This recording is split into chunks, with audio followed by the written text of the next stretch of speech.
For the year 2020, looking at the future of schools and educating our students, their number one concern is developing a curriculum rich and diverse in identifying individual need.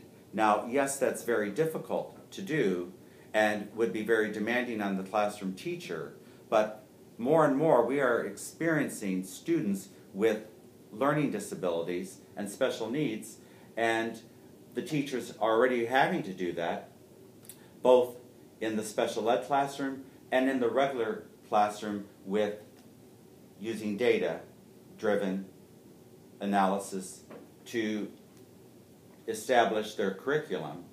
But the key to that, and the point that I'm stressing and believe that's very essential, is developing and analyzing the current curriculum to make it more richly diverse to meet the individual needs of the students so that they can remain competitive in the global society to meet the challenging demands of future job market for the year 2020.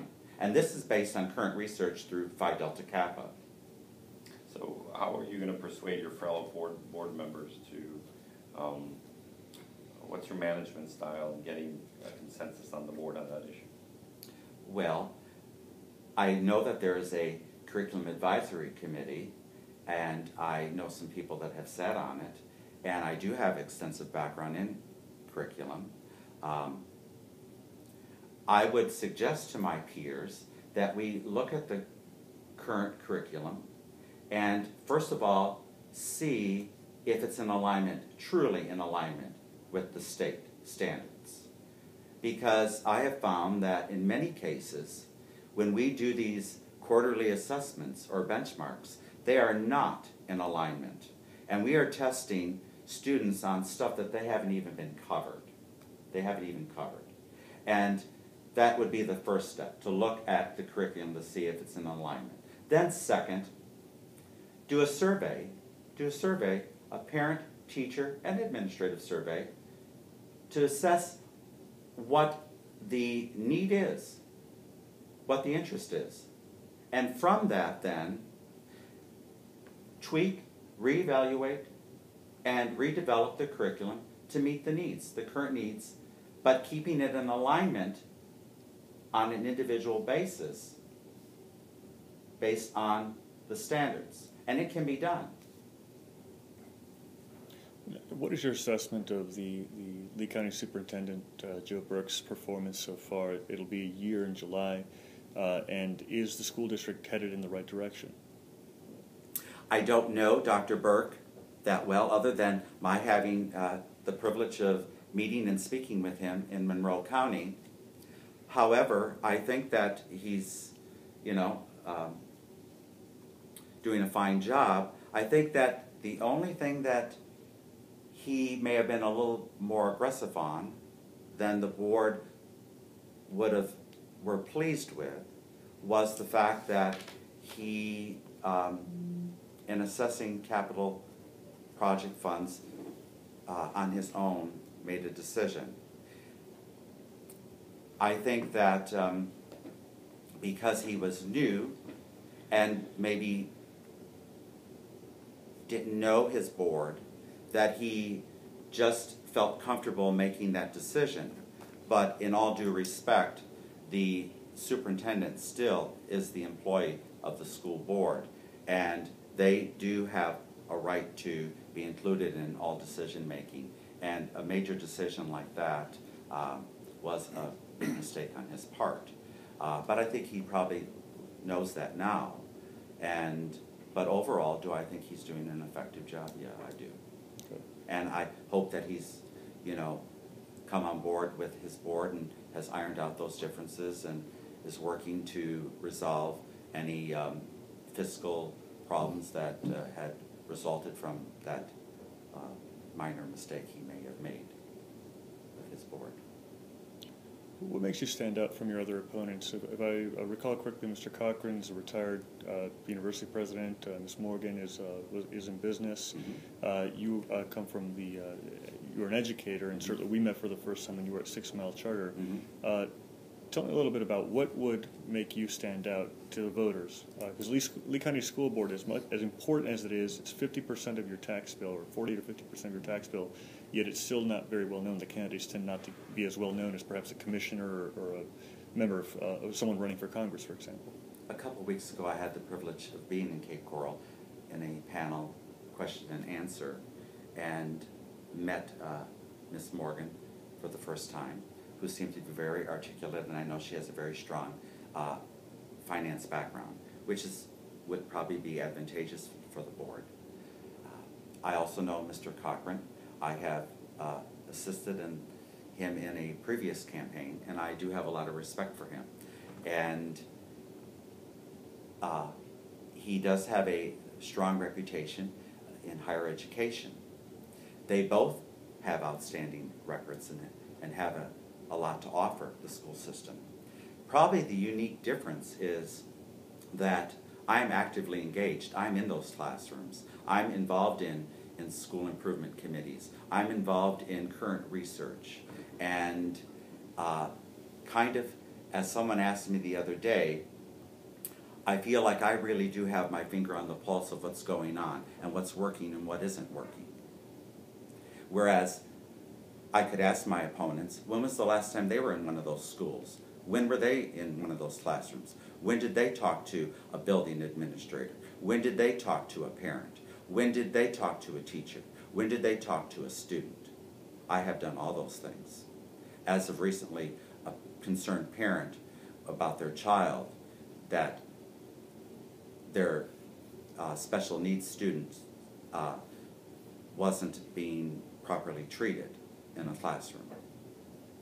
And there are more positive things going on in those buildings and classrooms, and that's just one isolated incident. So where do I stand out? I'm there in the forefront every day. I was just in the classroom Monday, and the only reason why I'm not today is because of this meeting. Mm-hmm. Okay.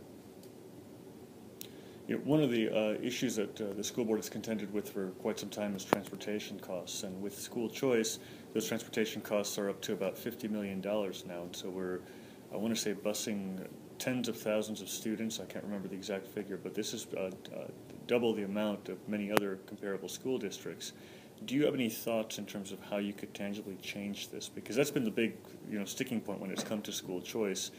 What kind of argument might you make to your school board members, your fellow school board members, if elected, to address that situation? Well, I know that it's a heated debate, and I understand the history behind school choice versus neighborhood choice with desegregation and all that.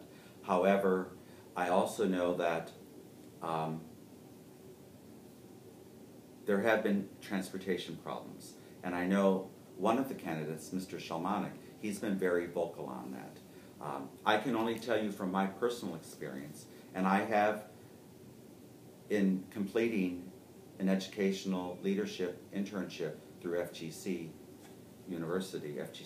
University, did work in student services, and one of the components of that was having to deal with both daily operations of transportation of students and the safety of the transportation in the building, and making sure that students were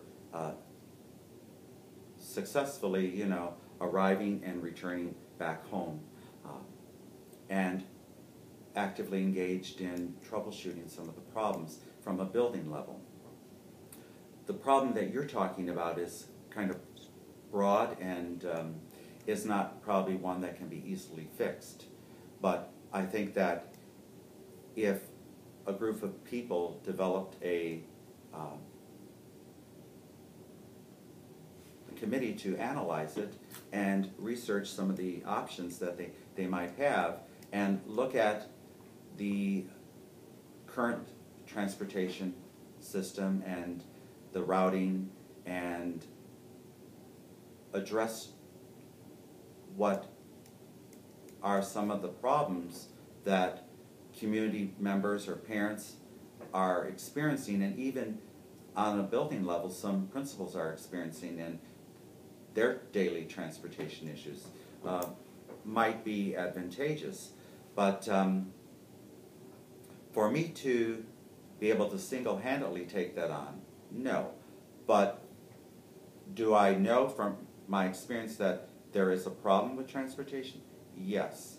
And would I be open to entertain that with my peers if I were elected as a school board member? Yes, I would. But it isn't something that's going to be easily solved overnight.